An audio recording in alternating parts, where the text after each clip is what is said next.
வணக்கம் and welcome to random days in my life. நம்மளோட வாழ்க்கை நல்ல நிலைமையில இருக்கிறதுக்கு, நம்ம வாழ்க்கை வந்துட்டு நல்ல உயர்ந்த நிலைமைக்கு போகிறதுக்கு, அடுத்து எல்லா விஷயங்களையும் நம்மளுக்கு வெற்றிகள் கிடைக்கிறதுக்கு குலதெய்வ வழிபாடு ரொம்பவே முக்கியங்க. இந்த குலதெய்வ வழிபாடு பண்ணுறதுக்குன்னு சொல்லிட்டு ரொம்பவே விசேஷமான நாள் இருக்குது. அந்த நாளில் பாருங்கள், நீங்கள் குலதெய்வ வழிபாடு பண்ணினீங்க அப்படின்னு சொன்னால் கடவுள் வந்துட்டு முழு அருளும் உங்களுக்கு கிடைக்கும். குலதெய்வத்தோட முழு அருளும் இருக்கும். இது வந்துட்டு ஐதீகப்படியும் சரி, நம்மளோட முன்னோர்கள் வழி வகையாக வகுத்து வச்சபடியும் சரி, இந்த நாளில் வந்துட்டு ஃபுல்லாக நம்மளோட குலதெய்வங்கள் எங்கெங்கே இருக்கோ உங்களுக்கே தெரிஞ்சிருக்கும். இந்த குலதெய்வம் கும்பிட போகிறாங்க இந்த நாளில் அப்படின்னு சொல்லிட்டு, அது எந்த அப்படி நாள் அப்படின்னு சொல்லிட்டு, அது என்ன மாதிரி வந்துட்டு குலதெய்வ வழிபாடு பண்ணணும், அடுத்து எந்த நாளில் பண்ணணும், இதோட சீக்ரெட் முறைகள் இது எல்லாமே நம்ம வந்துட்டு இந்த பதிவில் பார்க்க போகிறோங்க. வாங்க வீடியோக்குள்ளே போகலாம். அதுக்கு முன்னாடி ஒரு சின்ன விஷயங்க. இந்த வீடியோவுக்கு நீங்கள் பண்ணக்கூடிய ஒவ்வொரு லைக் தான் எனக்கு பண்ணக்கூடிய ஒரே ஆதரவு, சப்போர்ட். ஸோ இந்த வீடியோ பிடிச்சிருச்சுன்னா லைக் பண்ணி சப்ஸ்கிரைப் பண்ணிக்கோங்க. நம்மளோட தென்னிந்தியாவில் நம்ம தமிழர்கள் நிறைஞ்ச இடங்கள்ல எல்லாம் பார்த்தீங்கன்னு சொன்னால், இந்த சிவராத்திரி அன்னைக்கு குலதெய்வ வழிபாடு பண்ணுறதுக்கு எங்கே இருந்தாலும் சரி, ஒரு சில சமயங்களில் வெளிநாடுகளில் இருந்தால் கூட கிளம்பி வந்துடுவாங்க. அந்த நாளில் போயிட்டு நம்ம குலதெய்வத்தை வழிபாடு பண்ணிட்டு வந்துடணும் அப்படின்னு சொல்லிட்டு. சரி, எங்களால் வர முடியலைங்க, நாங்கள் ரொம்ப தூரத்தில் இருக்கோம், அந்த நாளில் வந்துட்டு எங்களால் குலதெய்வம் கோயிலுக்கு போக முடியல அப்படின்னு நீங்கள் சொன்னீங்க அப்படின்னாலுமே இதுக்கும் ஒரு வழிவகை இருக்குங்க. இந்த குலதெய்வ வழிபாடு முறைப்படி நம்ம வீட்டில் எப்படி பண்ணுறது, அன்றைக்கி இப்போ நம்மளால் போக முடியலைங்க, போக முடியலைன்னா எப்படி வழிபாடு பண்ணுறது, அதையும் நம்ம இந்த பதிவில் பார்க்க போகிறோம். நம்மளோட குலதெய்வங்கள் தாங்க நம்மளோட முன்னோர்களில் ரொம்ப ரொம்ப நம்ம தெய்வாம்சம் நிறைஞ்சவங்களாக இருந்தவங்க எல்லாருமே வந்துட்டு நம்மளோட குலதெய்வமாக இருந்திருக்காங்க, குலதெய்வமாக மாறி இருக்காங்க.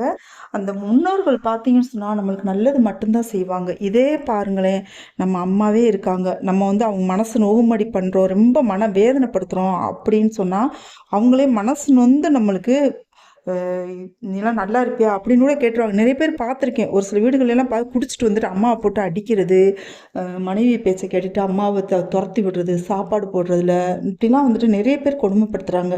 நல்லா வச்சுக்கிற பிள்ளைங்களும் இருக்காங்க, நிறைய இருக்காங்க. அம்மாவுக்கு மரியாதை கொடுக்குறவங்க இருக்காங்க, அம்மாவை வந்துட்டு நல்லபடியாக பாதுகாக்கிறவங்க இருக்காங்க.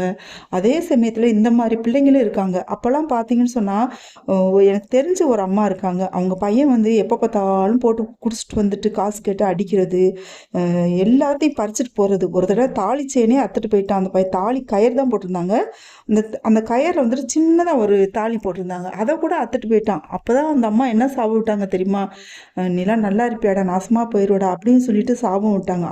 இந்த அளவுக்கு பெற்ற தாய் வந்துட்டு பிள்ளைகளுக்கு வந்துட்டு நல்லா இருக்கணும்னு தான் கடைசி வரைக்குமே நினைப்பாங்க, எந்த ஒரு சூழ்நிலையும். ஆனால் அவங்களே மனவேதனைப்பட வச்சு அந்த மாதிரிலாம் வந்துட்டு நடந்துக்கிற பிள்ளைங்களுக்கு அந்த பெற்ற தாயோட சாபமும் கிடைக்கும். அதே மாதிரி பெற்ற தாயோட சாபத்துக்கு அவங்க பரிகாரமே கிடையாதுங்க. அதை சரி பண்ணவே முடியாது. அவங்க மனசறிஞ்சு நடந்துக்கணும். அதே மாதிரி தான் நம்ம குலதெய்வங்கள் வந்துட்டு நம்மளை எப்படா நம்ம பிள்ளைங்க வருவாங்க, நம்மளோட எல்லையில் எப்போ மிதிப்பாங்க. நம்ம குலதெய்வம் கோயிலுக்கு போகிறதுக்கு முன்னாடியே அந்த ஊர் எல்லையில் மிதித்த உடனே அவ்வளோ ஒரு சந்தோஷப்படுவாங்களாம். நம்ம பிள்ளைங்க வந்துட்டாங்க, நம்மளை தேடி வந்துட்டாங்க அப்படின்னு சொல்லிட்டு. அப்படிப்பட்ட குலதெய்வமே பார்த்தீங்கன்னு சொன்னால் சிலருக்கு சாபம் கொடுக்குற அளவுக்கு வந்துட்டு கோபமாயிடக்கூடிய சம்பவங்களும் நடக்கும். என்னன்னா, ஒரு சிலர் பாருங்களேன், ரொம்ப அநியாய ஆக்கிரமம் பண்ணிட்டு திரிவாங்க, பெற்ற தாயை மதிக்க மாட்டாங்க. எதுக்காக இந்த தாயை சொன்னேன் அப்படின்னு சொன்னால், இந்த தாயை மதிக்காதவர்களுக்கு குலதெய்வம் கோவிலில் வந்துட்டு தெய்வம் மனசளவில் கூட இடம் கொடுக்கறது இல்லைங்க. அதே சமயத்தில் இந்த குலதெய்வ சாமியாடிகள் இருக்காங்க இல்லையா, அவங்களையும் வந்துட்டு ஒரு சிலர் பாருங்களேன், போட்டி பொறாமையில் அவங்கள பேசுறது, அவங்கள திட்டுறது, சாபம் விடுறது, அவங்கள வேண்டா வெறுப்பாக பேசுறது, அடுத்தவங்ககிட்ட போயிட்டு அவங்கள பழிச்சொல் சொல்கிறது, இந்த மாதிரிலாம் செஞ்சாலும் கடவுளுக்கு குலதெய்வத்துக்கு பிடிக்கவே பிடிக்காது. அது மாதிரி நடந்துக்காமல் பார்த்துக்கோங்க. அதே சமயத்தில் பெற்ற தாயை மதிக்கிறதுக்கு பாருங்கள். இதுக்கு அவங்க உயிரோடு இருக்கும்போதே நீங்கள் என்ன கொடுமை பண்ணியிருந்தீங்கன்னாலும் பரவாயில்ல, இது வரைக்கும் பண்ணியிருந்தீங்கன்னாலும் பரவாயில்ல, அவங்க காலில் விழுந்து ஆசீர்வாதம் பண்ணி, அம்மா என்னை மன்னிச்சுக்கோ, இனிமேல் இப்படிலாம் நடந்துக்க மாட்டேன் அப்படின்னு சொல்லி அவங்கக்கிட்ட அவங்க கையால் விபூதி வாங்கி வச்சு விட சொல்லி பூசிக்கோங்க. அப்படி இல்லை அப்படின்னு சொன்னால் அந்த சாபம் உங்களை மட்டும் இல்லைங்க, உங்களையும் சரி, உங்களோட பல தலைமுறைகளுக்கு அது பரிகாரமே இருக்காது. அவங்க சப்போஸ் இறந்துட்டாங்க அப்படின்னு சொன்னால் அதுக்கு பின்னாடி அதை மன்னிக்கக்கூடிய தன்மை தெய்வத்துக்கே கிடையாதான். குலதெய்வத்துக்கும் சரி, மற்ற எந்த தெய்வத்துக்குமே தாயை அவமானப்படுத்திய பாவத்தை போக்குற சக்தி தெய்வமே நான் செய்ய மாட்டேன் அப்படின்னு சொல்லியிருக்கு அப்படின்னு சொல்கிறாங்க. அதனால பாருங்க, பெற்ற தாயை வந்துட்டு நீங்க மதிக்க கத்துக்கோங்க.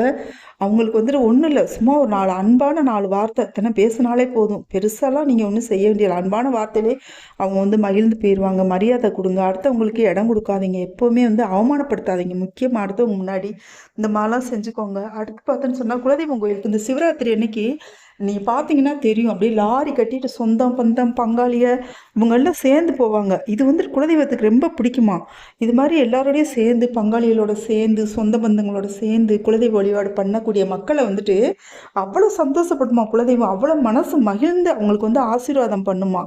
அந்த அளவுக்கு வந்துட்டு குலதெய்வத்துக்கு வந்து இந்த மாதிரி எல்லாரும் சேர்ந்து இருந்து சாமி கும்பிட்றது ரொம்பவே பிடிக்குங்க. அதே மாதிரி உங்கள் வாழ்க்கையில் நீங்கள் எத்தனையோ கோயில்களுக்கு போயிருப்பீங்க. அத்தனை கோயில்களுக்கு போயும் தீராத கஷ்டங்கள் நீங்கள் குலதெய்வம் கோயிலுக்கு போகும்போது உங்கள் கஷ்டங்கள் இருக்க இடம் தெரியாமல் போயிருங்க.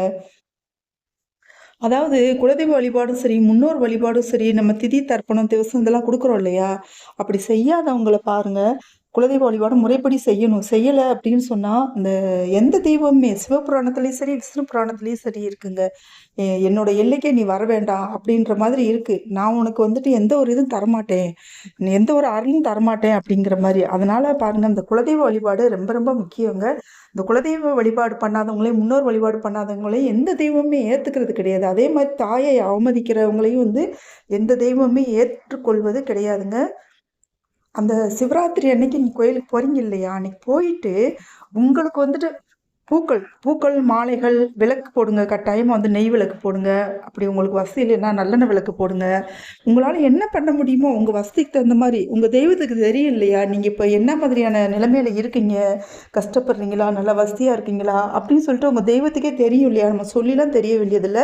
அதாவது தெய்வம் தான் நம்மளுக்கு எல்லாமே குடுக்குது. அப்படி குடுக்கும்போது வந்து ஒரு சிலர் பாருங்க தெய்வத்துக்கு நல்லா வாரி வாரி வழங்குவாங்க. ஒரு சிலர் வந்து ரொம்ப கஞ்சத்தனப்படுவாங்க. அது மாரிலாம் இருக்காதீங்க. உங்களால என்ன முடியுமோ, அது வந்து குலதெய்வம் கோயிலுக்கு வந்து செய்யுங்க. அது சிவராத்திரி அன்னைக்கு போறது வருஷத்துல ரொம்ப ரொம்ப முக்கியமான நாள். ரொம்பவே உகந்த நாள். இந்த நாள்ல வந்து நீங்க போய் வழிபாடு பண்ணீங்க வச்சுக்கோங்க. அவ்வளோ ஒரு நல்ல விஷயங்கள் எல்லாம் உங்க வாழ்க்கையில நடக்க ஆரம்பிக்கும். இந்த சிவராத்திரிக்கு நீங்க போய் வழிபாடு பண்ணுங்க. அடுத்த சிவராத்திரிக்குள்ள பாருங்க, உங்க வாழ்க்கை தரம் வந்துட்டு நல்ல உயர்ந்த நிலைமையில இருக்கிறத நீங்க பார்க்க முடியும். அ இந்த கஷ்டங்கள் பாருங்க எல்லாருக்குமே வரும். எப்படிப்பட்ட அரண்மனையில் பிறந்த ராஜாவுக்கு கூட வருங்க. அப்படின்னும்போது ஏன்னா கிரகப்பெயர்ச்சிகள் அந்த மாதிரி. ஒவ்வொரு கிரகப்பெயர்ச்சியின் போதும் ஒவ்வொரு நல்லதும் நடக்கும், கெட்டதும் நடக்கும். அப்படி நடக்கக்கூடிய சமயங்கள்ல கூட நம்ம குலதெய்வ வழிபாடும், முன்னோர் வழிபாடும் முறைப்படி பண்ணிட்டு வந்தோம் அப்படின்னு சொன்னா, அந்த கிரகப்பெயர்ச்சிகளால் நடக்கக்கூடிய கெட்ட விஷயங்கள் கூட நம்மளுக்கு வந்து நடக்காதுங்க. நம்மளுக்கு நல்லது மட்டும் தான் நடக்கும். தெய்வம் வந்துட்டு அந்த கெட்டது நடக்கும்போது நம்ம அந்த அந்த இடத்துல இருந்து நம்மள வந்து விலக்கி வச்சுரும். இப்போ உதாரணத்துக்கு இன்னைக்கு வந்துட்டு ஒரு ஆக்சிடென்ட்டே நடக்க இருக்குது நம்மளுக்கு அப்படின்னு தலையில எழுதியிருந்தா கூட, நம்ம வந்துட்டு இந்த வழிபாடு எல்லாம் முறைப்படி செஞ்சுட்டு வந்தோம் அப்படின்னு சொன்னாலே, இந்த குலதெய்வம் வந்துட்டு நம்மள அந்த நேரத்துக்கு அந்த இடத்துக்கு போக விடாம, நம்மள வந்துட்டு தடுத்து நிறுத்தி வைக்கும் பாருங்க. அந்த அளவுக்கு வந்துட்டு இந்த குலதெய்வ வழிபாடு பண்ணுறதுல வந்துட்டு விசேஷம் இருக்குங்க. எவ்வளோ ஒரு கஷ்டம் இருந்தாலும் சரி, நீங்கள் மன வேதனை இருந்தாலும் சரி, நீங்கள் இப்போ எந்த ஒரு சிச்சுவேஷனில் இருந்தாலும் சரி, நீங்கள் வந்து குலதெய்வம் கோயிலில் இந்த நாளில் போயிட்டு வழிபாடு பண்ணிட்டு வாங்க. ஒரு வருஷத்தில் ரொம்ப ரொம்ப உகந்த நாள் எது அப்படின்னு சொன்னால் குலதெய்வ வழிபாடு பண்ணுறதுக்கு சிவராத்திரி தாங்க. இந்த சிவராத்திரி வழிபாடை மறக்காதீங்க. சரி, நீங்கள் வெளியூரில் இருக்கீங்க, வெளிநாட்டில் இருக்கீங்க, உங்களால் வர முடியாத சுச்சுவேஷன் இருக்குது. எல்லாருக்குமே பாருங்கள் குலதெய்வம் கோயில் வந்து கொஞ்சம் தூரத்தில் தான் இருக்கும். ஒரு சிலருக்கு பாருங்கள் உள்ளூருக்குள்ளேயே இருக்கும். அவங்களாம் ரொம்ப ரொம்ப பாக்கியம் செஞ்சவங்க. சரி, அப்போ தூரத்தில் இருக்கவங்களாம் பாவம் செஞ்சவங்களா அப்படின்னு கேட்டால் அப்படிலாம் இல்லைங்க. கண்டிப்பாக கிடையாது. ஆனால் உள்ளூரில் இருந்துச்சுன்னா நம்ம தினமுமே கூட போய் குலதெய்வம் கோயிலில் போய் நின்று சாமி கும்பிட்டு வந்துடலாம் இல்லையா? அந்த மண்ணை மிதிச்சுட்டு வந்துடலாம் இல்லையா? அப்படி இல்லைன்னாலும் பரவாயில்லைங்க. நீங்கள் வந்து தூரத்தில் இருக்கீங்க அப்படின்னு சொன்னால் இப்போ வேலை விஷயமா எல்லாருமே பாருங்கள் வெளிநாடு, வேறு மாநிலங்கள் இந்த மாதிரி போயிடுறோம். அதனால் பாருங்கள், இந்த முறைப்படி நீங்கள் வழிபாடு பண்ணுங்கள். கண்டிப்பாக குலதெய்வம் உங்கள் கூட எப்போவுமே இருக்கும். காலையில் எந்திரிங்க, எந்திரிச்சிட்டு சிவராத்திரி அன்னைக்கு சொல்கிறேன் நான். இந்த வருஷத்தில் ஒரு நாள் வழிபாடு, முக்கியமான வழிபாடு இருக்கு இல்லையா? அன்னைக்கு எந்திரிச்சிட்டு நீங்கள் வந்துட்டு நல்லா குளிச்சுட்டு வீடெல்லாம் சுத்தம் பண்ணிட்டு, பூஜை அலமாரியோ பூஜை அந்த இடத்துல வந்துட்டு நம்ம குடும்பத்தோடு நல்லா குளிச்சு தலையோடு குளிச்சுட்டு வீடெல்லாம் சுத்தம் பண்ணிட்டு செய்யணும்னு சொல்லியிருக்கேன் இல்லையா? ஒவ்வொரு குலதெய்வத்துக்கும் வந்து பிடிச்ச ஒரு சில விஷயங்கள்னு இருக்கும். அதெல்லாம் எடுத்து வச்சுட்டு, உங்களோட ஆண் தெய்வமாக இருந்துச்சுன்னா முடிஞ்சால் ஒரு வேட்டி துண்டு வாங்கி வச்சுக்கோங்க. பெண் தெய்வங்கள் இருந்துச்சுன்னா சேலை கூட வாங்கி வச்சுக்கோங்க. காட்டனில் வாங்கி வச்சுட்டு அன்னைக்கு வந்துட்டு நீங்கள் வந்து கட்டிக்கோங்க. சாமி கும்பிட்டு முடிச்சுட்டு வீட்டில் இருக்க குடும்ப தலைவியும் குடும்ப தலைவனும் தான் இதை வந்து கட்டணும். அப்படி இல்லை நீங்கள் பெரியவங்களா இருக்கீங்க அப்படின்னு சொன்னால் கட்டிக்கிறது ரொம்ப ரொம்ப நல்லதுங்க. இந்த மாதிரி செஞ்சு சாமியை கும்பிட்டுட்டு கட்டிக்கிறது. நான் இந்த விளக்கு வச்சுருக்கேன் பார்த்தீங்கன்னு சொன்னால், ஒரு கஜலட்சுமி விளக்கு, ஒண்ணு வந்து நம்ம அகல் விளக்குல இருக்கிறதாங்க குலதெய்வ விளக்கு. அன்னைக்கு மட்டுமாவது உங்களால முடிஞ்சுச்சு அப்படின்னு சொன்னா என்னதான் கஷ்டமா இருந்தா முடிஞ்சாலும் நெய் விளக்கு ஏத்திக்கோங்க. நெய் விளக்கு ஏத்த முடியல அப்படின்னு சொன்னா நல்லெண்ணெய் விளக்கு ஏத்திக்கோங்க.